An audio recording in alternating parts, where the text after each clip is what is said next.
Hey, so welcome back. This is the second part of the German VOD where it will show me going to Fortress and attacking the Indian there. The Indian's been very good with keeping his villagers close to his TC away from my Uhlans. Had those berry bushes been a couple more feet over, he would have found a lot worse a predicament for himself. So it's pretty fortunate I was able to face off his first attack of Sepoys. So that gave me the upper hand to start with, but I think I'm gonna have to go Fortress to defend all his grenadiers that he's shipping in. If you look at his deck and all those Sepoys and get the siege down. So Fortress is also Germany's strong point. Of course, Fortress is also a really good point for India. You know that you'll see them fast fortressing for Urumis all the time.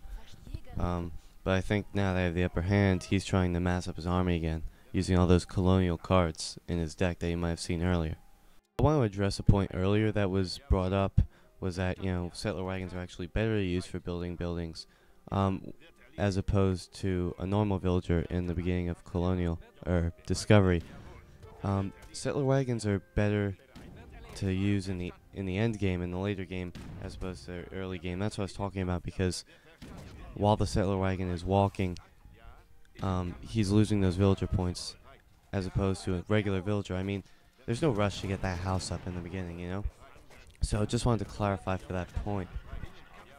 I mean, you can use settler wagons to get building speeds unseen by any other civilization. Like, you can put 4 settler wagons on there.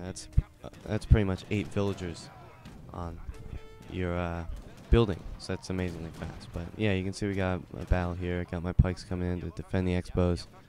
Got my Uhlans stayed at the side.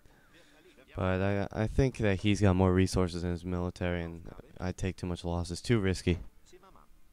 As you can see, I'm getting my dock up. I'll maybe create a couple fishing boats, as food around my town is getting scarce. I can always turn to the ocean to get it, converting that wood into villagers. Also upping my economy, trying to keep pace with India's villager shipments. So I've basically retreated back to maybe get some more eco. In that case, I sent my Uhlans up to try and raid him up to the north, and they're going to come down the side where my cursor just was. So, as the reason why I keep the 700 gold in there, or in the case I need Doppelsultners, you see I'm shipping it to try and go fort. It'll make my time pretty fast. Settler wagons definitely can gobble up the coin, as there's only like room for 20 villagers on there, but you can put 20 settler wagons on there. It's in treaty, of course, but they can literally take that mine in the mid game when you have 20 settler wagons in 3 minutes less. So coming on the raid scene, we can see that he's put a wall up. I'm just gonna go around it. Might as well get in his base and force him to garrison all his villagers now that he's already seen me, you know? His army's coming over. Shows me what his army is, shows me what he has. And should have known he'd be on the berries. One thing I didn't do here is I didn't check the hunts to see where he was gathering food. And I think he simply isn't. Like, you see, you got those capybaras there. He could just station a couple of sepoys there, and I wouldn't be able to get to him. But I guess he's just playing it safe. So I think as I go Fortress, I'm going to need to get that Uhlan upgrade. Because why else would I go Fortress if not to get the upgrades? So I'm going to place a stable down there in preemptive thought of it. I don't think I'm going to build any Uhlans as I'm trying to go fort. And right about now you're going to notice a change. Yeah, see? My X-Fire updated in the middle of the game, thus fraps stopped, so I'm just showing you the recorded game now. You're not going to see my mouse actions, unfortunately, but yeah, you can still see the end of the game, which is still another 3 minutes away, because I'm in early Fortress at the time. Going back in his villagers, speeding up, putting on fast to try and get to the good parts.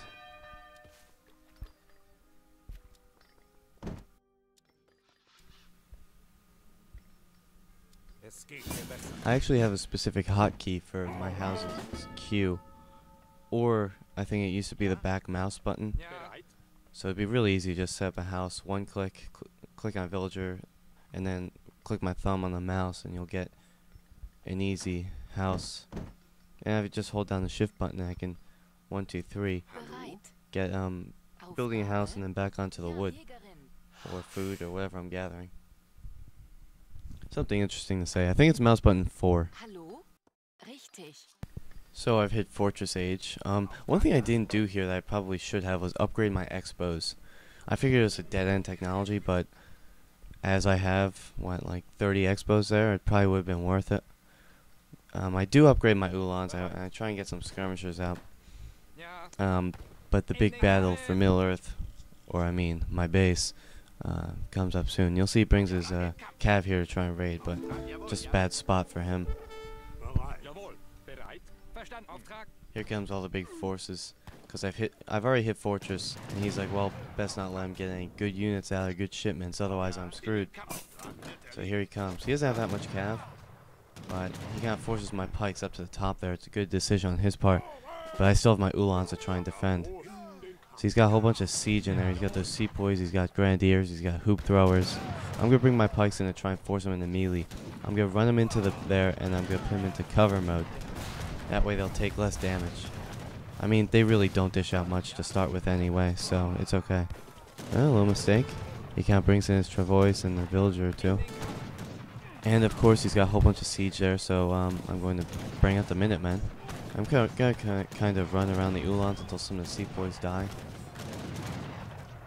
Basically, it'd be great to know how many Expos kill a sepoy, but I don't think I'm going to be able to find that out in game. Somebody wanted to calculate those numbers, that'd be great. But we can continue with the battle here. Kind of waiting those Uhlans out on the side. They are upgraded to veterans, so I figure they can take on half of a sepoy each or something like that. Now one thing I could be trying to do here is trying to keep my Expos outside of the range of the Janissaries and hitting and running. That's what I probably should be doing. But for some reason I want to keep them in my base. Because I think I can win this battle, right? But actually it's a lot closer than I thought. You'll see the, fortunately the skirmisher shipment come in and we'll sort of finish them off. Got my Uhlans trying to take out that Cav, but I'll just focus a TC on it for now. Soars are really hard to get by light infantry as opposed to Uhlans or anything, because it's just impossible to focus fire them. I mean, they have resistance to it, and they get bonus versus light infantry. So they're kind of more balanced out, though. So now you can see the truly awesome shipments that the Germans have. It's like a combo in itself. Kind of like how China can only build a balanced army. Germans can ship one with the bonus of the Uhlans. Of course, that's annoying when you're housed. So you saw earlier, I built those 3 houses in the top corner to preempt myself from all this population I'm going to be shipping and building.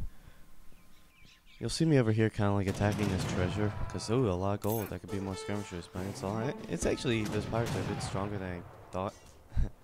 So they actually can't kill one of my skirmishers, but no big deal. I wonder if the trade-off's even worth it. Was it 235 coin? I think so. And by now they've eaten up the mine, and I placed my second TC out there. I could have placed it closer to his base, I think, to gain more map control. Alright, so I'm going to try and strike his army here, push with my fortress units before he can do anything of that sort. Get my Uhlans in there. Veteran Uhlans, by the way, so they're a bit better than his forces. Put them into melee, try and get their explorers, while my skirmishers pick them off. As you can see, like the skirmishers, I'm switching between them. I'm highlighting some skirmishers and clicking on his unit to try and focus fire, but not over focus fire. I mean, if I take all my skirmishers and fire on one of his sepoy, it'll just be a waste of a lot of shots. It'll be like as if I had only 7 skirmishers instead of 14. So that's pretty much the battle. It's pretty much over. As soon as I get him, I'll get the Agra Fort here. I'll bring out some Doppelsöldners. Thanks for watching. Be sure to check us out on Twitter, and we have our own YouTube channel now, I believe. So you'll be able to see this video there, and on my account, of course, Reese's for breakfast. Yeah, so it's another cereal name. Alright, give me a break, okay? So once again, this has been Cookie Crisp 13, showing you another one of my VODs. I'll take suggestions for another one, though I'm going off to Lehigh tomorrow. But yeah, see ya.